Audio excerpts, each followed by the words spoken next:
नमस्कार, स्वागत है आप सभी का डीडी न्यूज़ के इस खास बुलेटिन एक्सप्रेस 100 में। मैं हूं चंद्रशेखर जोशी और यहां हम आपके लिए लेकर आते हैं राजनीति, मनोरंजन, देश, दुनिया, खेल और व्यापार जगत की सभी बड़ी खबरों को एक्सप्रेस यानी फटाफट अंदाज में। तो आइए शुरू करते हैं तेज खबरों का सिलसिला। प्रधानमंत्री नरेंद्र मोदी ने सोमवार को वरिष्ठ मंत्रियों और अधिकारियों से बात की और भारत के कुछ हिस्सों में अत्यधिक बारिश के मद्देनजर स्थिति का जायजा लिया। प्रधानमंत्री ने हिमाचल प्रदेश और उत्तराखंड के सीएम से उनके राज्यों में बारिश से जुड़े हालात पर बात की। उन्होंने भारत सरकार की ओर से हर संभव मदद और समर्थन का आश्वासन दिया। केंद्रीय सड़क परिवहन एवं राजमार्ग मंत्री नितिन गडकरी ने जम्मू कश्मीर, हिमाचल, उत्तराखंड, दिल्ली, हरियाणा, अरुणाचल प्रदेश, त्रिपुरा और अन्य सहित कई राज्यों में बाढ़ की स्थिति और राष्ट्रीय राजमार्गों पर इसके प्रभाव की समीक्षा की। हिमाचल प्रदेश में पिछले 3 दिनों में हिमाचल प्रदेश में 200 mm बारिश हुई है। 10 जिलों में रिकॉर्ड स्तर पर बारिश हुई है। बारिश के कारण सामान्य जनजीवन बुरी तरह से प्रभावित हुआ है। मंडी, स्वारघाट, शिमला और कुल्लू में बारिश ने भारी तबाही मचाई है। हिमाचल प्रदेश में भारी बारिश के कारण अब तक कम से कम 14 लोगों की मौत हो गई है। मंडी जिले में ब्यास नदी के जलस्तर के एक बार फिर से बढ़ने की आशंका जताई जा रही है। हिमाचल प्रदेश में 2 दिन से लगातार हो रही बारिश के कारण मंडी शहर में ब्यास नदी में बढ़े हुए जलस्तर से नदी किनारे रह रहे लोगों में दहशत है। बचाव अभियान में एनडीआरएफ की टीम ने मंडी जिले के नगवाई गांव के पास ब्यास नदी में फंसे कम से कम 6 लोगों को बचाया। हिमाचल प्रदेश के मंडी में भारी बारिश की वजह से पंचवक्त्र मंदिर पानी में डूबा। नदी के बिल्कुल पास रह रहे हैं 80 लोगों को रेस्क्यू किया गया है। हिमाचल में भारी बारिश के कारण 3 राष्ट्रीय राजमार्गों सहित 736 सड़कें अवरुद्ध हो गई हैं। मौसम विभाग ने अगले 48 घंटों के लिए हिमाचल प्रदेश के 7 जिलों के लिए रेड अलर्ट और 3 जिलों के लिए ऑरेंज अलर्ट जारी किया है। हिमाचल प्रदेश के सोलन में भारी बारिश के कारण नालागढ़ औद्योगिक क्षेत्र में पुल ढह गया। हिमाचल प्रदेश के मुख्यमंत्री सुखविंदर सिंह सुक्खू ने प्रदेश में भारी बारिश के मद्देनजर प्रदेशवासियों से अगले 24 घंटे घरों के भीतर ही रहने का आग्रह किया है। साथ ही उन्होंने आपदा से बचने के लिए जारी हेल्पलाइन नंबर की जानकारी दी। भाजपा अध्यक्ष जेपी नड्डा ने हिमाचल प्रदेश में हो रही भारी बारिश के कारण हुए नुकसान का जायजा लिया। भाजपा अध्यक्ष ने राज्य के पूर्व मुख्यमंत्री जयराम ठाकुर और पार्टी प्रदेश अध्यक्ष राजीव बिंदल से बात कर नुकसान से संबंधित हालात का जायजा लिया। मूसलाधार बारिश से उत्तराखंड का हाल बेहाल है। कुमाऊं क्षेत्र में लगातार बारिश के कारण टनकपुर पिथौरागढ़ मार्ग कुछ स्थानों पर अवरुद्ध हो गया है। प्रशासन की ओर से NH9 ऑल वेदर रोड पर सड़क साफ करने का काम जारी है। उत्तराखंड में अगले 4 दिन बारिश के हिसाब से मुश्किल भरे हो सकते हैं। मौसम विभाग ने 13 जुलाई तक प्रदेश में भारी से भारी बारिश का ऑरेंज एवं येलो अलर्ट जारी किया है। उत्तराखंड के देहरादून में बारिश के बाद भीमावाला नावघाट के पास बाढ़ जैसे हालात बने हुए हैं। वर्तमान मौसम की स्थिति पर उत्तराखंड के मुख्यमंत्री पुष्कर सिंह धामी ने देहरादून में कहा कि बारिश को लेकर सभी विभागों को अलर्ट किया गया है। पंजाब के कई जिलों में बारिश के कारण जलभराव हो गया। रोपड़ जिले के कई इलाकों में बारिश हुई। वहीं चंडीगढ़ कीरतपुर राजमार्ग में सुबह बारिश के चलते वाहनों की रफ्तार धीमी हो गई। लोगों को आवाजाही में दिक्कतों का सामना करना पड़ रहा है। चंडीगढ़ में बीते 24 घंटों के दौरान 322 mm बारिश हुई है, जिससे यहां 23 सालों का रिकॉर्ड टूट गया है। लगातार बारिश ने कई निचले इलाकों को भयावह स्थिति में बदल दिया है।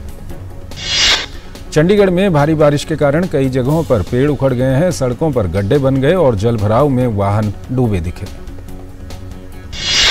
पंजाब के रूपनगर में बारिश के बाद सतलज नदी की बाढ़ से कुछ क्षेत्र प्रभावित हुए हैं। हरियाणा के अंबाला में भारी बारिश की वजह से मनमोहन नगर में बाढ़ जैसे हालात बने हुए हैं। हरियाणा के ही करनाल के कई गांवों में यमुना नदी का पानी घुसा है। एनडीआरएफ की टीम मौके पर मौजूद है और रेस्क्यू ऑपरेशन जारी है। मध्य प्रदेश में मानसून के कारण बारिश जारी है। मौसम विभाग ने आने वाले दिनों में कहीं भारी बारिश और कहीं अति भारी बारिश होने की संभावना व्यक्त की है। मौसम विभाग ने अगले 4 से 5 दिनों तक पूरे प्रदेश में मध्यम बारिश की संभावना जताई है। दिल्ली में यमुना नदी का जलस्तर खतरे के निशान के पार पहुंच गया है। यमुना में खतरे का निशान 204.50 मीटर है और दोपहर 1 बजे तक यमुना का जलस्तर 204.63 मीटर दर्ज किया गया। दोपहर 1 बजे 1,90,837 क्यूसेक पानी हथिनी कुंड बैराज से यमुना में छोड़ा गया है। भारत मौसम विज्ञान विभाग के वैज्ञानिक सोमा सेन ने कहा कि दिल्ली में 12 सेंटीमीटर तक बारिश की उम्मीद कर रहे हैं। ये अधिक भी हो सकती है। मौसम विभाग ने दिल्ली में इस पूरे हफ्ते बारिश की संभावना जताई है। शहर में बारिश का येलो अलर्ट जारी किया गया है। पिछले 2 दिनों से हो रही वर्षा के बाद दिल्ली के कई इलाकों में सड़कें धंसने लगी हैं। रोहिणी सेक्टर 23 व 24 के मुख्य चौक पर भी इसी तरह से सड़क धंस गई है। सड़क धंसने के बाद अचानक से यातायात रुक गया। इस वजह से किसी तरह से जान माल की हानि नहीं हुई। राष्ट्रीय राजधानी दिल्ली में भारी बारिश के कारण हुए जलभराव की वजह से प्रगति मैदान टनल को बंद कर दिया गया है। प्रगति मैदान टनल को यातायात के लिए बंद किया गया है। राजस्थान के राजसमंद में बहती बनास नदी के बीच में कार फंस गई। बहती कार के दौरान कार चालक ने जैसे तैसे करके अपनी जान बचाई। इस दौरान पुलिस ने क्रेन व ग्रामीणों की मदद से कार को बाहर निकाला। राजस्थान के जयपुर में भारी बारिश के बाद सवाई मानसिंह अस्पताल में जलभराव हुआ। जलभराव की वजह से मरीजों को परेशानी हो रही है। गुजरात में भारी बारिश के कारण अरवली के कई हिस्सों में जल जमाव हुआ। गुजरात में कल से बारिश में कमी होने की संभावना जताई गई है, लेकिन आज कई इलाकों में भारी बारिश होने की आशंका जताई गई है। असम में बाढ़ की स्थिति में सुधार हुआ है। हालांकि पिछले कुछ दिनों से राज्य के विभिन्न हिस्सों में लगातार बारिश जारी है। लगातार बारिश के चलते ब्रह्मपुत्र नदी का जलस्तर बढ़ गया है। असम में बाढ़ से 34,000 से अधिक लोग प्रभावित हैं। नवीनतम आंकड़ों के अनुसार 5 जिलों और 111 गांव बाढ़ से प्रभावित हैं, जिनमें लखीमपुर, धेमाजी और विश्वनाथ सबसे ज्यादा प्रभावित हैं। बीजेपी के राष्ट्रीय अध्यक्ष जेपी नड्डा ने देश की सभी पार्टियों को एक परिवार की पार्टी बताया है। गुजरात के गोधरा में मोदी सरकार के 9 साल पूरा होने पर उन्होंने एक विशाल जनसभा को संबोधित किया। मोदी सरकार की उपलब्धियों का जिक्र करते हुए कहा कि पीएम नरेंद्र मोदी देश के लिए काम कर रहे हैं। उन्होंने पीएम नरेंद्र मोदी के शुरू किए गए आयुष्मान कार्ड की जमकर तारीफ की। जेपी नड्डा ने कांग्रेस पर हमला करते हुए कहा कि कांग्रेस अब अम्मा और बेटे बेटे की पार्टी होकर रह गई है। जेपी नड्डा ने कहा कि सभी पार्टियां अपने घर परिवार को ही बढ़ावा दे रही हैं। बीजेपी को छोड़ किसी पार्टी को देश की चिंता नहीं है। भारतीय जनता पार्टी के राष्ट्रीय अध्यक्ष जेपी नड्डा ने मुख्यमंत्री भूपेंद्र पटेल के साथ गुजरात के वडोदरा में प्रबुद्ध नागरिक संवाद में हिस्सा लिया। पश्चिम बंगाल के कई जिलों में पंचायत चुनाव के लिए फिर से वोट डाले गए। इन जिलों के कुल 696 मतदान केंद्रों पर पुनर्मतदान कराया गया। मुर्शिदाबाद की 10 सीटों के लिए 175 केंद्रों, मालदा के 109, नदिया के 89, कूच बिहार के 53, दिनहाटा के 2 ब्लॉक के 19, तूफानगंज के 5 केंद्रों पर पुनर्मतदान हुआ। इसके अलावा हल्दीबाड़ी, सीताई, माथाभांगा, कूच बिहार के 2 ब्लॉक्स में उत्तर दिनाजपुर के 42, उत्तर 24 परगना के 46, दक्षिण 24 परगना के 36, वासंती के फूलमालंच प्राथमिक विद्यालय के 2, पूर्वी मेदिनीपुर के 31, हुगली के 29, दक्षिण दिनाजपुर के 18, बीरभूम जलपाईगुड़ी के 14 बूथों पर पुनर्मतदान हुआ। आज पुनर्मतदान शुरू होने के साथ ही कुछ जगह से हिंसा की भी सूचना मिली है। पश्चिम बंगाल विधानसभा में विपक्ष के नेता शुभेंदु अधिकारी ने पंचायत चुनाव में हिंसा और मतदान केंद्र को लूटने को लेकर ममता सरकार पर जमकर हमला बोला। उन्होंने कहा कि राज्य में पंचायत चुनाव के दौरान हिंसा में 21 लोग मारे गए। इसकी सीबीआई जांच होनी चाहिए। दूसरी तरफ पश्चिम बंगाल के राज्यपाल सीवी आनंद बोस ने नई दिल्ली में केंद्रीय गृह मंत्री से मुलाकात कर राज्य में चुनाव के दौरान और चुनाव बाद हुई हिंसा की जानकारी दी। भाजपा ने पश्चिम बंगाल में पंचायत चुनाव में हिंसा जांच के लिए 4 सदस्यों की समिति बनाई। समिति में सांसद रविशंकर प्रसाद, पूर्व पुलिस आयुक्त मुंबई सत्यपाल सिंह, सांसद राजदीप राय और सांसद रेखा वर्मा को शामिल किया गया है। राष्ट्रपति भवन आज से 2 दिवसीय आगंतुक सम्मेलन की मेजबानी कर रहा है। राष्ट्रपति द्रौपदी मुर्मू ने 2 दिवसीय आगंतुक सम्मेलन में भाग लिया। साथ ही कार्यक्रम में उन्होंने नवाचार, अनुसंधान और प्रौद्योगिकी विकास श्रेणी में आगंतुक पुरस्कार 2021 भी प्रदान किए। राष्ट्रपति द्रौपदी मुर्मू ने आगे कहा, नई राष्ट्रीय शिक्षा नीति भारत की जरूरतों को पूरा करने के लिए आवश्यक भी है। कार्यक्रम में केंद्रीय शिक्षा मंत्री धर्मेंद्र प्रधान ने कहा, हम ये कह रहे हैं इंडस्ट्री, एकेडमी और पॉलिसी का गहरा संबंध होना चाहिए, लेकिन भारत सरकार उसको इंस्टीट्यूशनल फ्रेमवर्क में अभी ले जाने के लिए कटिबद्ध है। विदेश मंत्री डॉक्टर एस जयशंकर ने गुजरात से आगामी राज्यसभा चुनाव के लिए अपना नामांकन दाखिल किया। नामांकन भरने के दौरान डॉक्टर जयशंकर के साथ गुजरात के मुख्यमंत्री भूपेंद्र पटेल और गुजरात भाजपा अध्यक्ष CR पाटिल और बाकी नेता मौजूद थे। अगस्त में जयशंकर का राज्यसभा का कार्यकाल खत्म हो रहा है।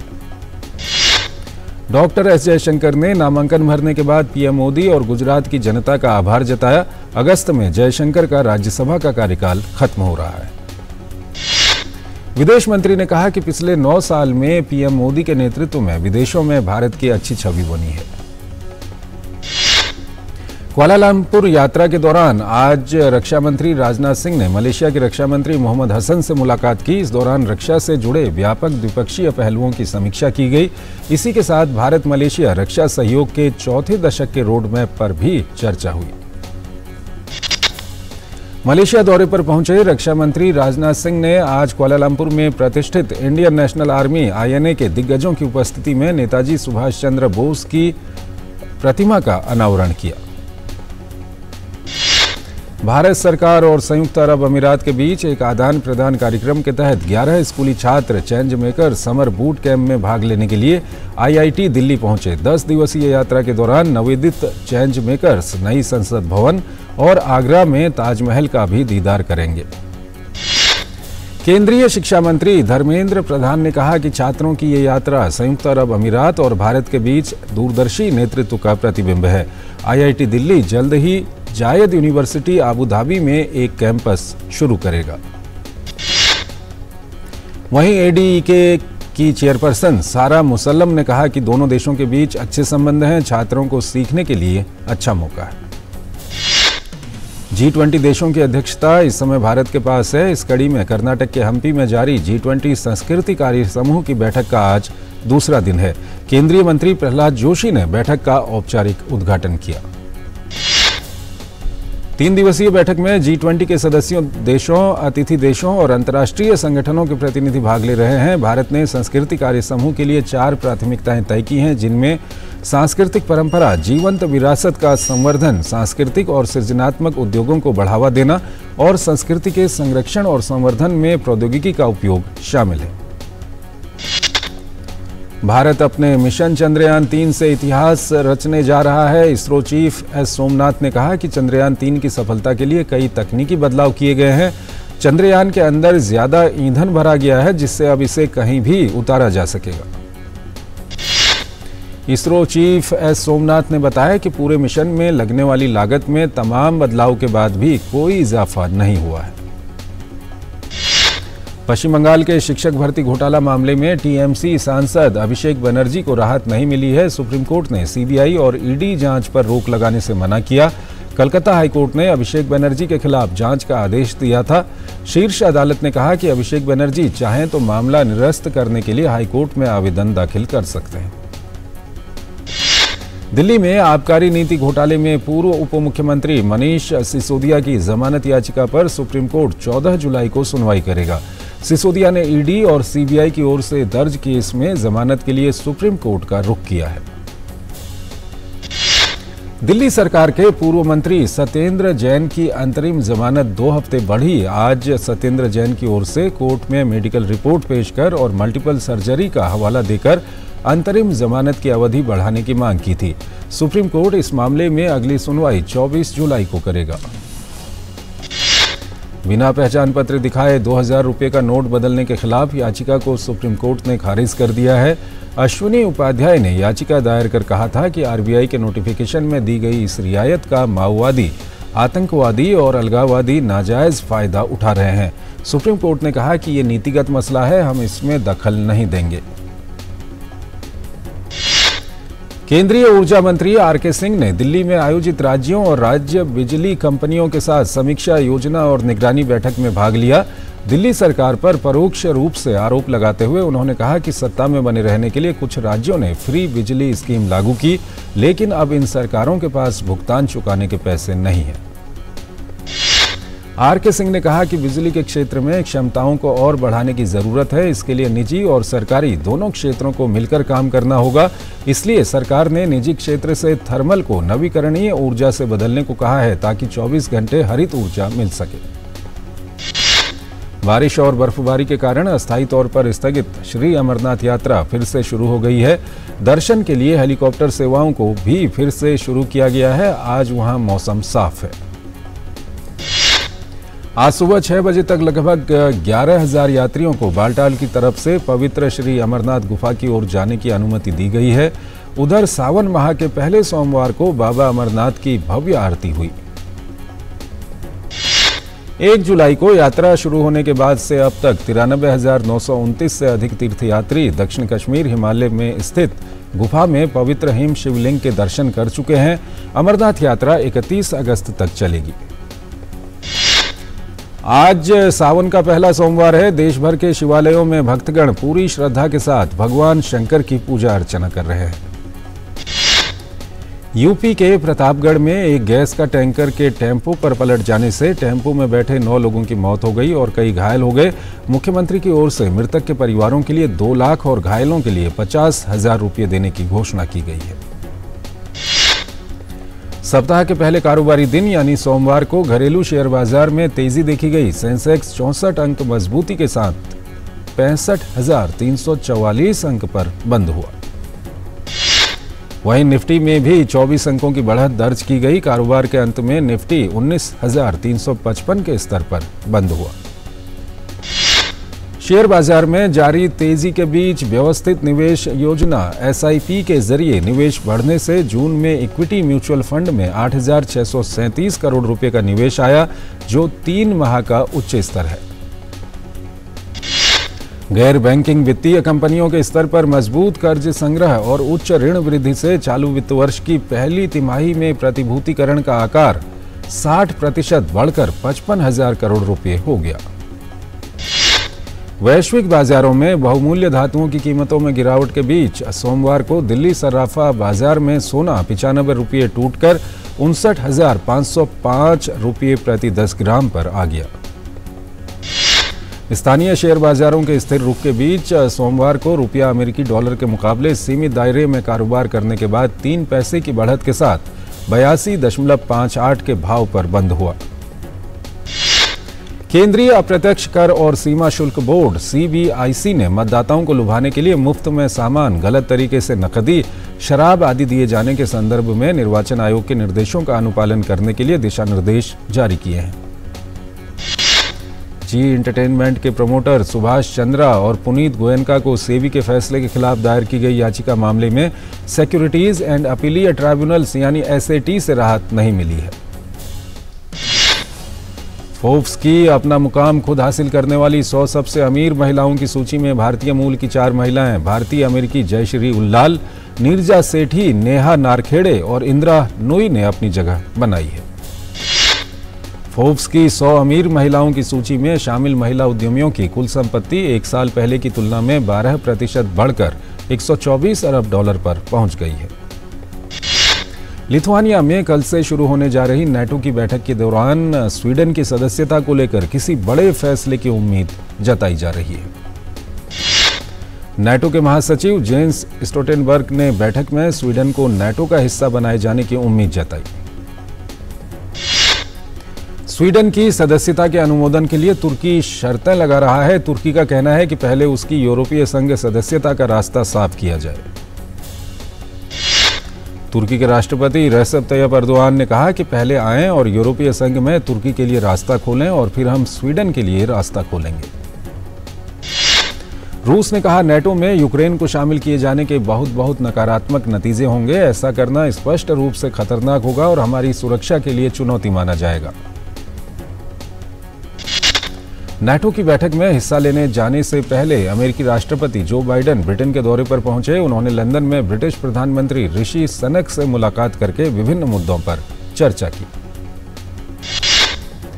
स्पेन के सांडो की रोमांचक और खतरनाक दौड़ वाले खेल रनिंग ऑफ द बुल्स के चौथे दौर में 10 लोग घायल हो चुके हैं। इनमें 6 को अस्पताल भी ले जाना पड़ा।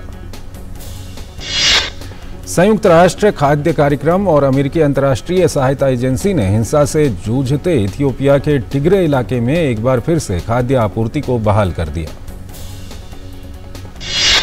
वहीं टिग्रे आपदा जोखिम प्रबंधन आयोग का कहना है कि क्षेत्र के अलग अलग हिस्सों में भूख के कारण प्रत्यक्ष या अप्रत्यक्ष रूप से 595 लोगों की मौत हो चुकी है। भारतीय युवा बैडमिंटन खिलाड़ी लक्ष्य सेन ने कनाडा ओपन का खिताब जीत लिया है। फाइनल में लक्ष्य ने चीन के ली शीफेंग को 21-18, 22-20 से जीतकर खिताब अपने नाम किया। ये इस सत्र में लक्ष्य का पहला खिताब है। World youth and cadet championship में भारतीय तीरंदाजों का शानदार प्रदर्शन देखने को मिला है। प्रतियोगिता के अंतिम दिन पार्थ ने स्वर्ण पदक जीतने में सफलता पाई। फाइनल में पार्थ ने कोरिया के तीरंदाज को हराया। वहीं भजन कौर ने कांस्य पदक अपने नाम किया। प्रतियोगिता में भारत ने 6 स्वर्ण, 1 रजत और 4 कांस्य सहित जीते कुल 11 पदक। इंग्लैंड ने एशेज के तीसरे टेस्ट में ऑस्ट्रेलिया पर 3 विकेट की रोमांचक जीत हासिल की। 251 रनों के लक्ष्य को इंग्लैंड ने चौथे दिन हैरी ब्रुक, क्रिस वोक्स और मार्क वुड की शानदार बल्लेबाजी की मदद से 7 विकेट खोकर हासिल कर लिया। युगांडा में आयोजित हुई पैरा इंटरनेशनल प्रतियोगिता में भारत के बैडमिंटन खिलाड़ियों का बेहतरीन खेल देखने को मिला। भारत ने 13 स्वर्ण, 12 रजत और 17 कांस्य पदक सहित कुल 42 मैच जीतने में सफलता पाई। रेड बुल के मैक्स वर्स्टेपेन ने ब्रिटिश ग्रैंड प्री का खिताब जीत लिया है। वर्स्टेपेन ने पोल पोजीशन से शुरुआत करते हुए अंतिम तक अपनी बढ़त को बरकरार रखा। इसी के साथ मैक्स ने लगातार 6ठी फॉर्मूला 1 रेस जीतने में सफलता पाई। Junior boys national boxing championship के 5वें संस्करण का अरुणाचल प्रदेश के ईटानगर में शुरुआत हो चुकी है। अरुणाचल प्रदेश के मुख्यमंत्री पेमा खांडू ने कार्यक्रम का उद्घाटन किया। 26 राज्यों के 500 से अधिक मुक्केबाज इस चैंपियनशिप में हिस्सा ले रहे हैं। शाहरुख खान की फिल्म जवान का प्रीव्यू रिलीज किया गया है। फिल्म 7 सितंबर को सिनेमाघरों में रिलीज होगी। जवान को एटली ने डायरेक्ट किया है। फिल्म में शाहरुख खान का डबल रोल है। इसमें नयनतारा, प्रियामणि, सुनील ग्रोवर और विजय सेतुपति भी नजर आएंगे। बॉलीवुड अभिनेत्री रसिका दुग्गल ने अपनी आने वाली वेब सीरीज मिर्जापुर 3 की डबिंग शुरू कर दी है। जल्द ही मिर्जापुर का 3रा सीजन रिलीज होगा।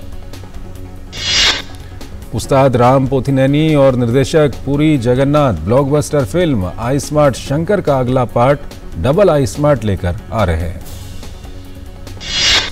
बॉलीवुड अभिनेता विक्की कौशल और अभिनेत्री तृप्ति डिमरी की आने वाली फिल्म 23 फरवरी 2024 को रिलीज होगी।